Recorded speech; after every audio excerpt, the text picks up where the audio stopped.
আগে পহেলগাঁও ঘটনাটা ঘটে গেল, মুসলিমরা কম ব্যতীত হয়নি,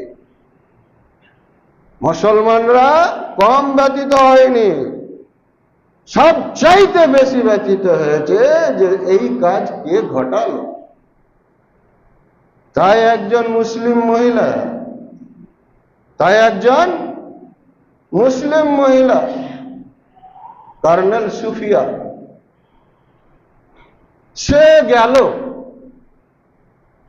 দুশ্মন দেশে, গেল বোমা মেরে চলে এলো, ভালো কথা। কিন্তু ভাই আমার দেশের ভিতরকার লোকগুলা গেল কোথায়? আপনি ভেবেছেন? এমনি এমনি রাতের অন্ধকারে বাংলাদেশে কিছু 26টা মুসলমানকে ফেলে চলে, এ আজীব তামাশার দেশ নয়। এর প্রতিবাদটা কে করবে? একে কে রক্ষা করবে? এমনি এমনি ওই সব লোকগুলো, ওই বিএসএফ এর সর্দার, ওরাই সব। কেন ভাই ফেলছ? পৃথিবীতে বাঁচার অধিকার সবার আছে। পৃথিবীতে আপনি একা বাঁচতে পারেন না। পৃথিবীতে সবার প্রধানমন্ত্রী হওয়ার অধিকার আছে, এটা স্বাভাবিক কথা, এটা আশ্চর্যের কোনো কথা নাই।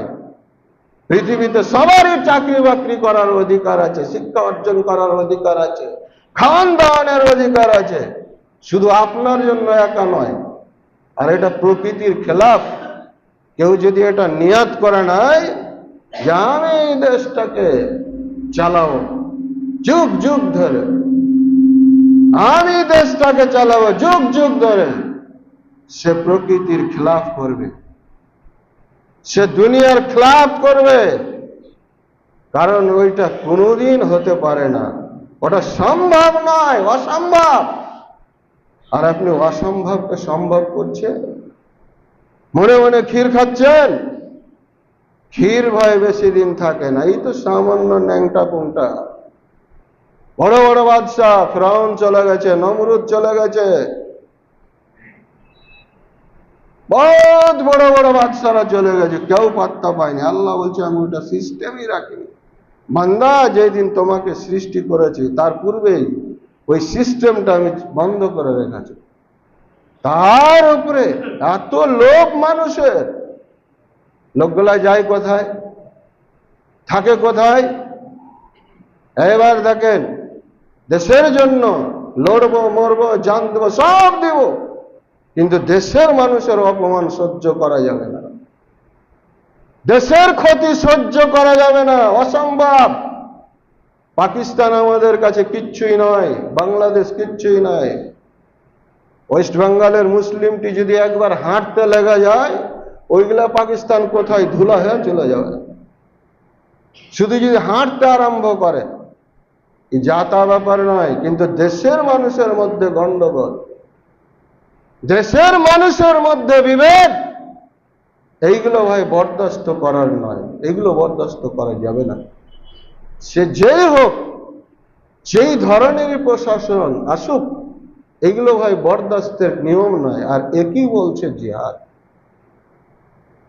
একই বলছে জিহাদ। অন্যায় কেন করছো ভাই? কি প্রয়োজন রয়েছে এইসব করা? আপনি ভাবতে পেরেছেন? কলকাতার বুকে মামলিং চিন, আরে সুবহানাল্লাহ, সে 1-2 জন নয়, একসাথে 25 জনকে গুম করে নিচ্ছে। আর আমরা সেই বাংলাদেশের শেখ হাসিনার কথা শুনে কত আফসোস করছি আর কত গালিগালাজ করছে। আর আমার নিজের দেশে এইগুলো, নিজের দেশে এইগুলো, নিজের রাজ্যে এইগুলো। আজকে সে চলে গেল, কালকে যদি আমার পার্টিটা চলে আসে, কে রক্ষা করবে? তো মুসলিম ভাই সজাগ হও। আমরা এ দেশের চোর ডাকাত নয়, আমরা এ দেশের চোর ডাকাতও নয়, লুটেরাও নয়, কিচ্ছু নয়। আমরা এ দেশের একটা সাধারণ নাগরিক। এদেশে আমাদের জন্ম, এদেশে আমাদের মৃত্যু, এদেশে আমাদের কবরস্থান, দুনিয়া এদেশে। আর এই ধরনের কুকীর্তি এই ধরনের কীর্তিকলাপ চলছে, আমরা নীরব আছি। আর এই নীরবের নামই যে কত পরিণামটা দাঁড়াবে আল্লাহ আল্লাহ। নীরবতা আল্লাহ পছন্দ করে না। আল্লাহ স্বয়ং বলেছেন যারা নীরব তারা বাবা শয়তান। ইবলিসটা এক মেন শয়তান আছে, তারাও কম না। যারা বোবা, কিছুই কথা বলে না, কিছুই কথা বলে না, চুপচাপ খালি দেখছে আর ঘুরছে, এরাও কম বড় শয়তান নয়, এরাও একটা মারাত্মক। তো ভাই, আজকে দেখুন কত অশান্ত। পাকিস্তানের লোক দেশে এসে বোমা মেরে চলে গেল, ওই তাদের কয়েকটা গ্রামের আহাজারি ভাই কে দেখবে? আমরা তো ইউটিউবে ফেসবুকে দেখতে পেলাম, হায়রে তাদের কানন, গরিব মানুষ বাড়িকে পূর্ণ গুড়িয়ে দিয়ে চলে গেল। তাদের আহাজারিটা কে নিবে? এদের পাপ কে সহ্য করবে? কে করবে? অথচ দুই দেশই শান্ত ছিল। মধ্যখান থেকে কোনো মানুষ ফায়দা লুটার জন্য সে নিজেকে ভেবেছে আমি কত বড় কি, কিচ্ছু না, দুনিয়া কিচ্ছু না। তাদের আহাজারিটা কে নেবে? সাধারণ মানুষ, গরিব মানুষ।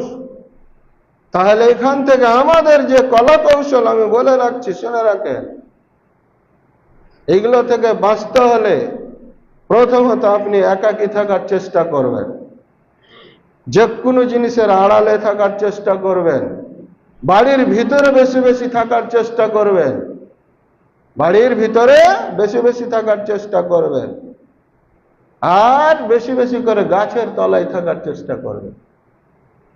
হ্যাপামো করে দৌড়িয়ে যেন না, আপনার সংসারটা বেকার হয়ে যাবে,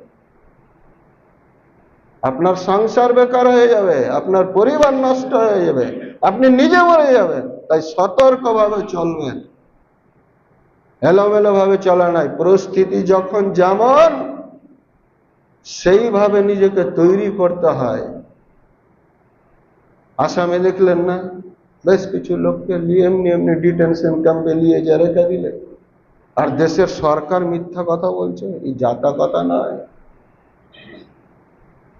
ক্যাম্পে ডাইরেক্ট মানুষ আছে, আর আপনি ভাবেন ডাইরেক্ট মিথ্যা কথা বলছে এক পবিত্র পার্লামেন্টে বসে। ওইদিকে মানুষ খেতে পায় না, দুটা বিস্কুট দেওয়ার ক্ষমতা হয় না, আর এখানে মিথ্যা কথা, আর ওখানে ডঙ্কা বাজাচ্ছে। ভাই, এইরকম পরিস্থিতিতে নিজেকে বুঝান, নিজের জীবনটা গড়ে তুলুন, নাহলে আপনার টাকা, আপনার পয়সা সব বেকার হয়।